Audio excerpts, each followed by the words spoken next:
मैं जानता हूं कि आज जो मैं करने जा रहा हूं या जो चीज की मैं घोषणा करने जा रहा हूं उसके बाद मुझे सिर्फ और सिर्फ ये सरकार उठा के जेल में डाल देगी। मैं विनय दुबे घोषणा करता हूं, सरकार की छाती पे पैर रख के घोषणा करता हूं। तो मैं सम्माननीय बाला साहब ठाकरे जी का कसम खा के कहता हूं, इन सरकार केंद्र सरकार के कान के नीचे इतनी झंझनाहट पैदा कर दूंगा। आज का जो वीडियो है, मैं निवेदन करूंगा कि सभी भारतीयों के मोबाइल तक ये पहुंचना चाहिए।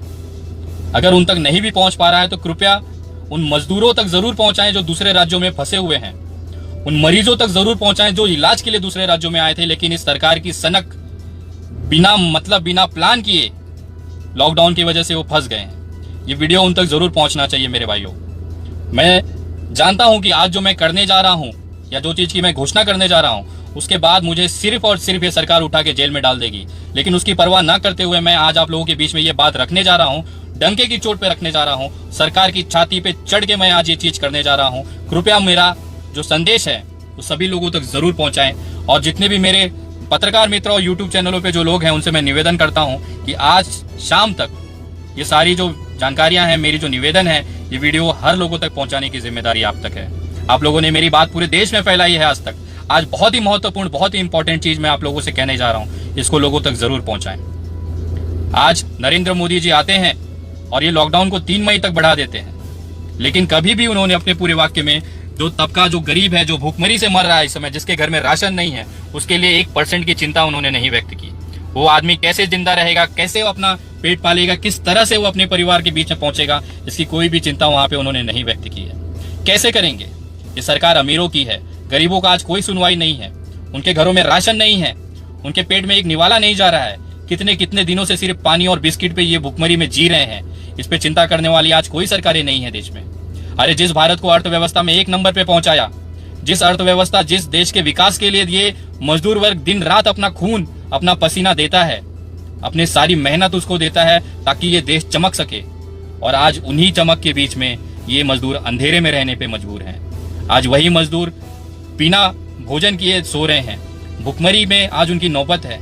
एक एक दिन, एक एक घंटा कैसे वो निकाल रही है उनका दिल जानता है। उनको एक आस थी कि आज मोदी जी आएंगे, हमारे लिए कोई रास्ता निकालेंगे। क्या आप चाहते हैं इसे लाशें, कोरोना से ज्यादा लाशें, मैं आपको दावे के साथ कह सकता हूं, कोरोना से ज्यादा लाशें इन भुखमरी की वजह से मजदूरों की गिरेगी। इसके लिए कोई चिंता नहीं कर रहा है। मैंने बार बार सरकार को चेताया, मैंने बार बार सरकारों की मजदूरों की यथास्थिति के बारे में लिखा। मैंने उनको बताया कि मजदूरों की इतनी यथाशक्ति नहीं है, उनके जेबों में पैसे नहीं है, उनके घर में राशन नहीं है, वो कैसे जिंदा रहेंगे। मैंने बार बार लगातार राज्य सरकारों को लिखा, लेकिन राज्य सरकारों को जो रवैया था वो ऐसा था कि वो नहीं चाहते हैं कि आप लोग उनके घर, उनके राज्य में वापस आएं।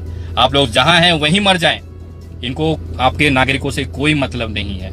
ये सिर्फ अमीरों के लिए सरकारें हैं। एक बात बताएं, जिस कोरोना को अमीरों ने जहाजों से लेके आए भारत में, उसकी गलती की सजा गरीब क्यों भुगते? जिन अमीरों की वजह से आज कोरोना पूरे देश में फैला है, उनकी सजा ये मजदूर क्यों भुगते? ये बेमौत क्यों मरे भुखमरी से? एक 10 बाई 10 के रूम में 8-8, 10-10 लोग रह रहे हैं, जानवरों जैसे कैद होके वो रह रहे हैं। एक उम्मीद थी उनको कि आज इन मजदूरों को अपने घर जाने का मौका नरेंद्र मोदी जी देंगे, लेकिन नरेंद्र मोदी जी आए, 3 मई तक उसको लॉकडाउन को बढ़ा के चले गए। कैसे जिंदा रहेंगे ये लोग? कौन पालेगा इनको?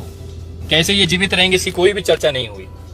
कैसे होगी? मैं बार बार कह रहा हूं कि ये अमीरों की सरकार है, गरीबों की कहीं सुनवाई नहीं है। इसी के लिए ध्यान में रखते हुए मैं उस तबके को रिप्रेजेंट करता हूं, प्रतिनिधित्व करता हूं जो गरीब तबका है। मैं उन लोगों को रिप्रेजेंट करता हूं जिनका कोई सहारा आज नहीं बन रहा है। मैंने पिछले कई सालों से इनके लिए संघर्ष किया है मुंबई, महाराष्ट्र में। मैं आज वापस, मैं थक गया हूं बार बार राज्य सरकारों और केंद्र सरकार को निवेदन कर करके।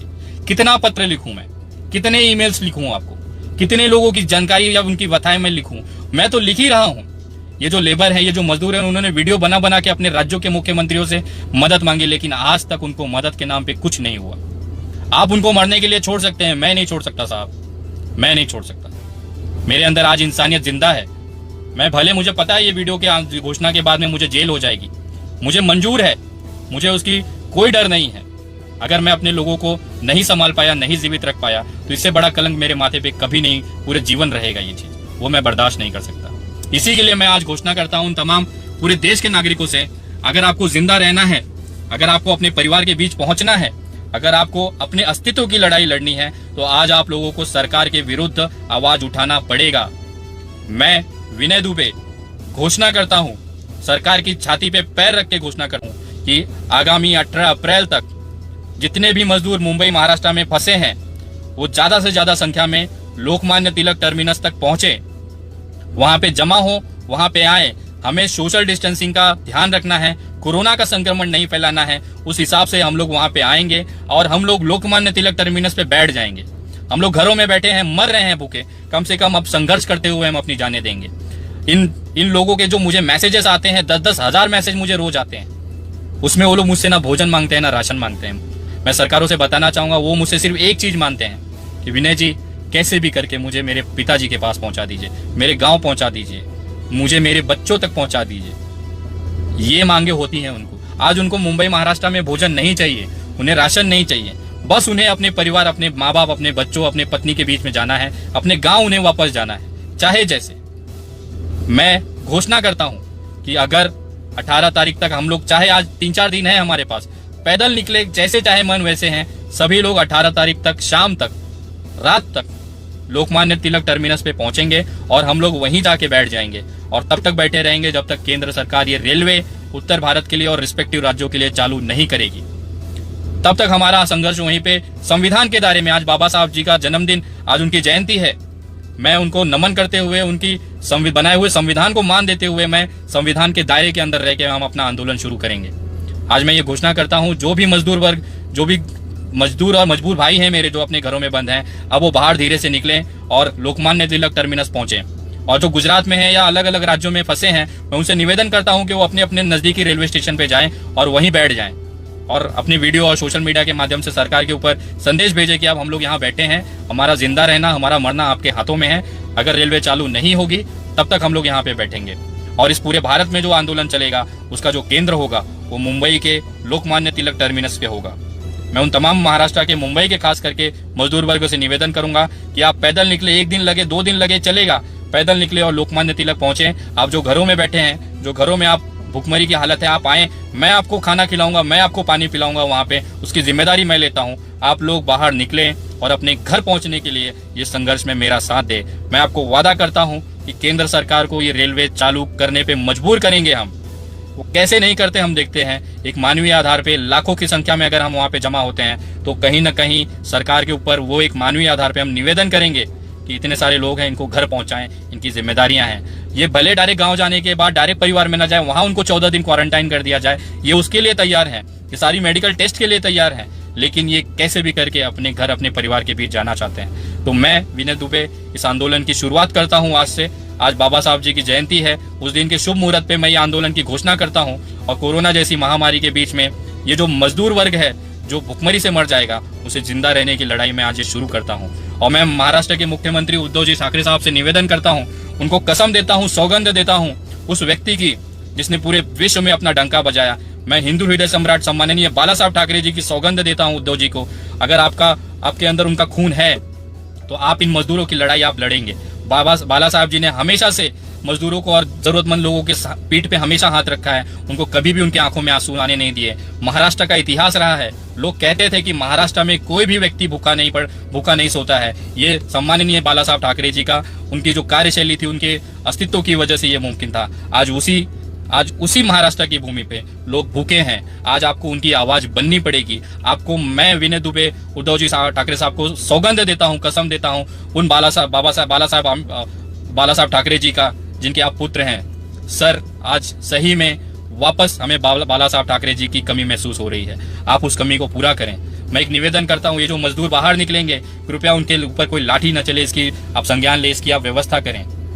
ये मजदूरों के ऊपर अगर लाठी चल गई तो ये महाराष्ट्र का अपमान होगा, एक बहुत बड़ा कलंक होगा कि वीर भूमि छत्रपति शिवाजी महाराज की भूमि, सम्माननीय बाला साहब ठाकरे की भूमि पे एक असहाय, एक बेबस आदमी पे लाठी चली है। इस कलंक को बचाने के लिए मैं निवेदन करता हूं आपसे उद्धव जी, हम आपकी तरफ उसी तरह देख रहे हैं जिस तरह से हम सम्माननीय बाला साहब ठाकरे की तरफ देखते थे, ठाकरे जी की तरफ देखते थे। निवेदन है आज आपको वापस उनकी भूमिका निभानी पड़ेगी। और हम हक से आपसे कह रहे हैं, ये कोई निवेदन नहीं है, मैं हक से इस महाराष्ट्र के भूमि का लड़का होने के नाते मैं हक से आपसे कहता हूं कि अगर बाला साहब ठाकरे जी इस समय जीवित होते तो इन मजदूरों के लिए वो केंद्र सरकार से लड़ जाते, उनको घर तक पहुंचाने की व्यवस्था करने के लिए वो केंद्र सरकार का कॉलर पकड़ के अपने अंदाज में कबूल करवाते, उनको मनवाते। आज उनकी जगह उनकी गद्दी पे हम आपको तरफ देख रहे हैं, आपसे हमें बहुत अपेक्षाएं हैं, कृपया हमें निराश न करिएगा। और अपनी पुलिस को कृपया इतना एक मानवीय आधार पे निवेदन है, ये ऑलरेडी भूखे लोग हैं, इनके पेटों में भूख है, इनके पेटों में निवाले नहीं है, अन्न नहीं है, ये ऑलरेडी आधे मर चुके हैं।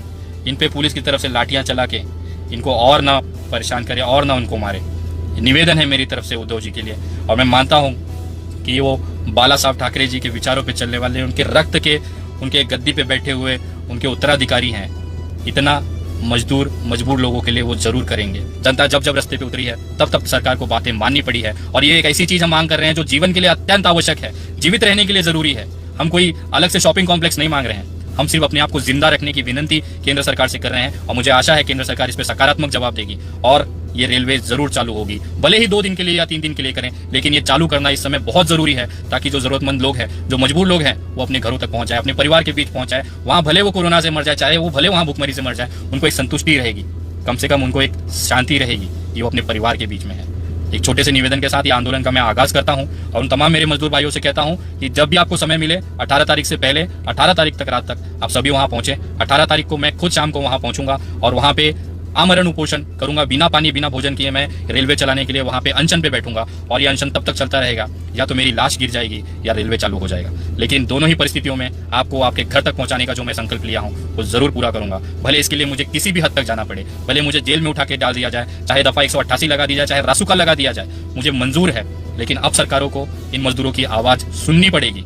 अगर वो नहीं सुनेंगे तो मैं सम्माननीय बाला साहब ठाकरे जी का कसम खा के कहता हूं, इन सरकार केंद्र सरकार के कान के नीचे इतनी झंझनाहट पैदा कर दूंगा कि इनको ये बात सुननी पड़ेगी। हम इस महाराष्ट्र के छत्रपति शिवाजी महाराज के लड़ाकू वंशज हैं, लड़ाकू सैनिक हैं। मैं उसी माटी की कसम खा के कहता हूं, उसी वीर भूमि महाराष्ट्र की कसम खा के कहता हूं, इन मजदूरों को इनके घर तक पहुंचा के ही दम लूंगा, चाहे उसके लिए मेरी लाश ही क्यों न गिर जाए। कृपया ये संदेश ज्यादा से ज्यादा लोगों तक पहुंचाएं। आप अलग अलग राज्यों में जहां फंसे हैं, गुजरात में फंसे हैं, आप नजदीकी रेलवे स्टेशन पे जाएं, बैठे, हमारे आंदोलन में शरीक हों, शामिल हों। और इस पूरे भारत के आंदोलन का जो केंद्र होगा वो मुंबई का लोकमान्य तिलक टर्मिनस, कुर्ला टर्मिनस होगा, जहां पे हजारों लाखों की संख्या में मजदूर भाई जमा होंगे 18 तारीख तक। और 18 के बाद हम लोग एक देशव्यापी आंदोलन वहां से शुरू करेंगे। अपने आप को सुरक्षित रखे हुए आप आए, एक दूसरे के बीच में जरूरी अंतर रखें। सरकार ने जो कोरोना से बचने के लिए जो गाइडलाइन रखा है, मुंह पे मास्क लगाएं, सोशल डिस्टेंसिंग का पालन करें, और उसके साथ में संविधान के दायरे में रहते हुए हम कोई हल्ला नहीं मचाएंगे, हम कोई नारेबाजी नहीं करेंगे, हम कोई बसें नहीं जलाएंगे, हम कोई रास्ता नहीं रोकेंगे। संविधान के अधिकार के अंतर्गत जो अधिकार हमें संविधान ने दिया है उसको मानते हुए हम लोग शांतिपूर्वक अपना आंदोलन 18 तारीख की शाम से हम वहाँ पे शुरू करें। ज़्यादा से ज़्यादा संख्या में लोग वहाँ पे पहुँचें और इस आंदोलन को सफल बनाएं। और ये आंदोलन केवल उत्तर भारतीय, असमी या बाकी राज्यों के लिए लोग नहीं है। महाराष्ट्र के अंदर, मुंबई के अंदर जो मराठी भाई भी फंसे हुए हैं, जो अपने गांव जाना चाहते हैं, यह आंदोलन उनके लिए भी है। यहाँ पे रह के भाड़े भरने से अच्छा अपने गांव में जाके अपने लोगों के बीच आप रहें, ये निवेदन है। और सरकार जो है इस पे गंभीरता से विचार करे, कोरोना ना फैले, उसको ध्यान में रखते हुए स्वास्थ्य सुविधाओं की उपलब्धता करते हुए ये ट्रेनों को चालू करे और अपने अपने जो लोग हैं अपने अपने घरों तक, अपने राज्यों तक पहुंचाए, ये निवेदन करता हूँ। और आंदोलन हमारा तब तक चलता रहेगा जब तक सरकार इन मजदूरों को, इन गरीबों की व्यवस्था नहीं करती है। मैं थक चुका हूँ निवेदन करते करते, अब मेरे पास इसके अलावा कोई रास्ता नहीं पड़ा है। अब आर या तो पार। जाते जाते बस इतना सा निवेदन करना चाहूँगा, जब लोग यहाँ पे घरों में बंद थे, मैंने आपसे हाथ फैला के मांगा कि इन लोगों के भोजन की व्यवस्था करनी है। आप लोगों ने दिल खोल के मदद किया। आज मैं वापस एक बार आपसे हाथ जोड़ के विनती करता हूँ कि इस आंदोलन में कितना दिन लगेगा हमें नहीं पता है। जब तक हम लोग उस स्टेशनों पे रहेंगे, वो आंदोलन जब तक चलेगा, तब तक इन लोगों की, जो वहाँ पे मजदूर लोग आएंगे, जो मजबूर लोग आएंगे, उनके पेट में निवाला डालने की जिम्मेदारी हमारी है, उनको पानी पिलाने की जिम्मेदारी हमारी है। मैं आप लोगों से एक बार वापस निवेदन करता हूँ कि जिस तरह से आप लोगों ने दिल खोल के मेरा साथ दिया था राशन और भोजन बांटने के लिए, उसी क्रम को आगे बढ़ाते हुए इस आंदोलन में अगर आप आर्थिक मदद भेजते हैं तो इन लोगों को मैं निवाला खिला पाऊंगा, जितनी यथाशक्ति है उससे ज़्यादा खिला पाऊंगा, अगर आप लोग पूरा साथ देते हैं तो। मैं वापस से अपना पेटीएम और गूगल पे और यूपीआई ट्रांसफर नंबर मैं आपको देता हूँ। कृपया अपने यथाशक्ति की वजह तरफ से, जो भी आपकी यथाशक्ति है, आप जो भी आपकी स्वेच्छा है, उसके हिसाब से आप अपनी तरफ से अनुदान भेजें, ताकि इस आंदोलन में कहीं पे भी पैसे की कमी या फिर इस आंदोलन में भोजन और पानी की कमी इन मजदूरों को महसूस हो।